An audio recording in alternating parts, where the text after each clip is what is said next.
How's it going, guys? We are back with another video here, and this video is going to be me ranking the team builders from 8 to 1, so from worst to best, basically telling you which ones you should prioritize and try to get. Hope you guys do enjoy this video. If you do, make sure you leave a like and subscribe to the channel if you're new here. Appreciate all the support that you guys have been giving me on the channel this year so far, all right? So let's hop into it. So basically, what are team builders, you might be asking? How do I acquire them? You also might be asking. So here's how it works. So you see the team building sets here, right? You're like, oh, what does that mean? Oh, so here are these guys. How do I get this? How do I get the Newman? How do I get the Jokic? How do I get the Federer How do I get the Murphy, the Handuk, the Kachuk, the Nolan, and the Duchene? Well, it's pretty self-explanatory, actually. So if I want Larry Murphy, I have to trade in 8 of the Metropolitan Division team building cards, okay? So what a huge thing is I really recommend, if you guys haven't already, if you've selected what your team building card is going to be, you want to make sure you most certainly take 2 of your pre-order cards from the same division, all right?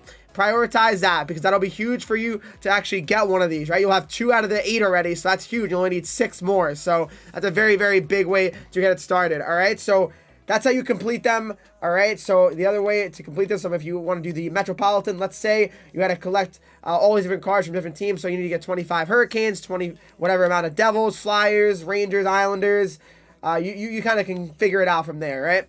But let's actually get to the serious rankings now. All right, so here are the rankings right now. Here we go. I'm going to start from worst to best. Again, these are all pretty good cards, I won't lie to you. But when I was looking at all of them, I look at the synergies, the abilities, and all that good stuff, and how long they're going to hold up. So here we go. First off, we got Tepo Newman, okay? So Tepo Newman, we got at 6'2", 198 pounds. Getting a Twitch follow live here in the video recording. We'll take it. But 6'2", 198, right-handed shot. He's got silver shutdown, silver stick him up, and golden reverse.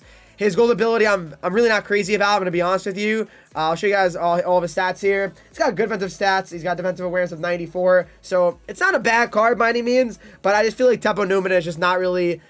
I don't know. Compared to the other guys, I would just not choose Tepo Newman. And again, nothing against him, though. Nothing against Tepo Newman at all. He's certainly not a bad card at all. But to me, out of all the 8, I just got to put him at 8th. I just sadly have to. I mean, Tepo, again, nothing against you, man. But number 7 now is going to be, wow, it's funny. It's in order. Owen Nolan, all right? So don't hate me, no sleeves, or Sharks fans. But Owen Nolan at 6'1", 211 pounds. Classic NHL 19 reward for finishing that progression. Only OGs remember that one. People used to watch my channel back in the day. I remember that one. But silver 1T, silver snipe, and then gold close quarters. Another one where I feel like the abilities are very underwhelming on his card. So it kind of feels like, oh, you know, I don't really need this card. There's better cards out there with better abilities, especially, you know, comparing these other 8.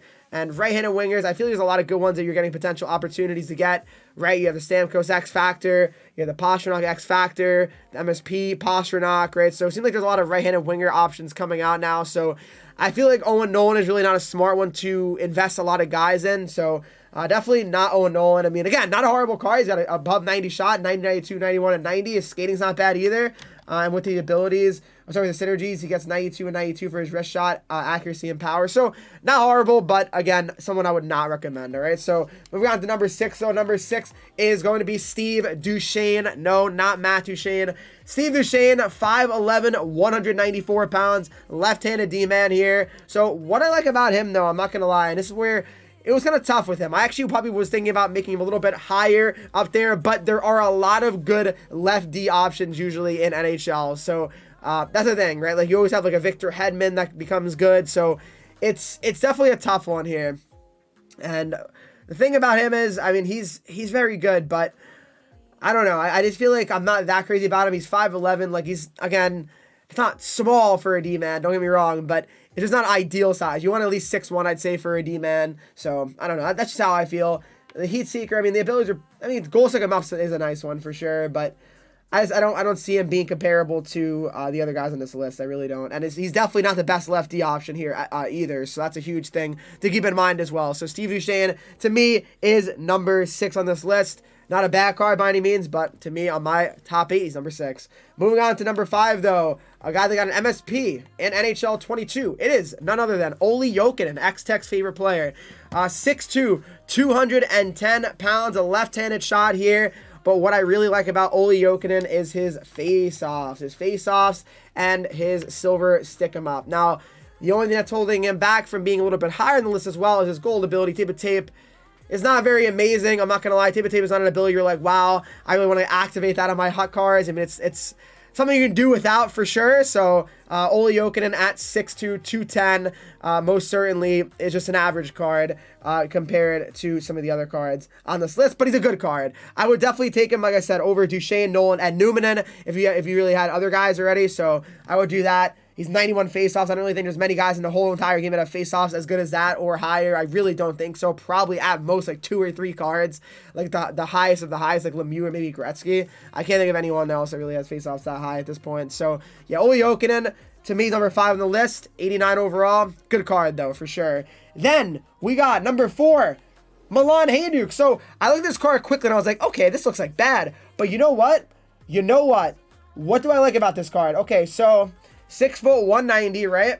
What I like about this card a lot is, so he's got silver lead edges, but most importantly, gold wheels, okay? And gold wheels is so broken in NHL. It just is. Gold wheels is easily the most broken ability when it comes to a skater for sure. That or shutdown or truculence is pretty up there too, but wheels for the offensive standpoint, it's so good and broken. So gold wheels definitely take advantage of that, guys. Milan Handuk to me cracks the top 4. 90 excel, 89 speed. Yeah, I know he's 89 endurance, but his shot's good. It's in the 90s, 90, 89, 91, and 92. So I'm a huge fan of Milan Handuk. I think he's a good card, right winger. So I like him. I like him personally. So maybe I'm crazy for that, but I'm a huge fan of this Milan Handuk because especially the gold wheels. Again, not many cards have gold wheels right now, so that's a huge thing to know as well. And there's not going to be many cards that have gold wheels going to be better than Milan Handuk for a little while. He's 89 overall, right? So keep that in mind. Moving on to the top 3 now, though. Number 3 is Fedor Tuin. All right, so Fedor Tuin is 6'2", 221, left-handed shot. He's got Bombarded, and he also has Dangle City, a new synergy in NHL 23. His abilities are Truculence, Quick Pick, and Gold Shutdown. So love the Gold Shutdown on him as well. That's huge. That's one of the things I really like about him. So it costs a lot of ability points, so shutdown. I'm not going to lie. I think it might even be more than NHL 22. But the gold shutdown, I love that a lot. Plus the silver abilities, quick pick, and truculence. So even if you don't want to have gold shutdown, I think silver truculence and silver quick pick are still very, very good. 6'2", 221 defenseman. I like it a lot. I really do. I feel like he's definitely the best lefty probably in the game right now. I mean, maybe that's maybe not a hot take. It probably isn't, but he's very good. So yeah, I mean, I definitely would consider Fedor Tuin as a guy. To me, he is certainly the best lefty option here of these team builder cards. Moving to the top 2 now. All right, number 2. Who do we got? It was a tough one between Tkachuk and Murphy, but it was, in the end, Keith Tkachuk, number 2 on the list. He is 6'2", 232 pounds, the big boy. Left-handed shot here. He's got Protector and Applesauce there. But he's got 89 excel, 88 agility, the 90 speed, 90, 90, 91, and 90 for his shot. So an excellent shot for Keith Tkachuk. I like him a lot. I do. He also has close quarters, and he also has the new ability Relentless, and then Gold Born Leader. So that's pretty cool to me. I'm a fan. I'm definitely a fan. Gold Born Leader, I think, is a very nice one to have. Definitely, especially early on in the year, because everybody has 99 endurance, right? So that's pretty important in my eyes. So, but Keith Tkachuk in general, I mean, have fun knocking this guy off the puck. I mean, he's such a big boy, 6'2", 232 pounds, an awesome card, all right? So definitely would consider Keith Tkachuk as a strong option for you guys, all right? But other than number 1, we got Larry Murphy, all right? So Murphy, to me, when I looked at him at first glance, I knew he was the best card. All right, so what do I like about him, all right? So he's 6'2", 210, he's got Light the Lamp and Gladiator, all right? But what I really, really like about him is he has a 92 acceleration, 91 agility, 85 balance, 93 endurance, 90 speed. He also has Gold 1T, right? So he has slap shot accuracy of 93, power of 89, 86 wrist shot accuracy, and 92 wrist shot power. But what I really, really like is a Gold 1T on him. So awesome there from EA. I'm a huge fan of that. But yeah, Larry Murphy to me is the best option here for you guys. I think a lot of people would tell you that. To me, it's Murphy, Tkachuk, After that, it's really not. They're all kind of pretty close, I feel.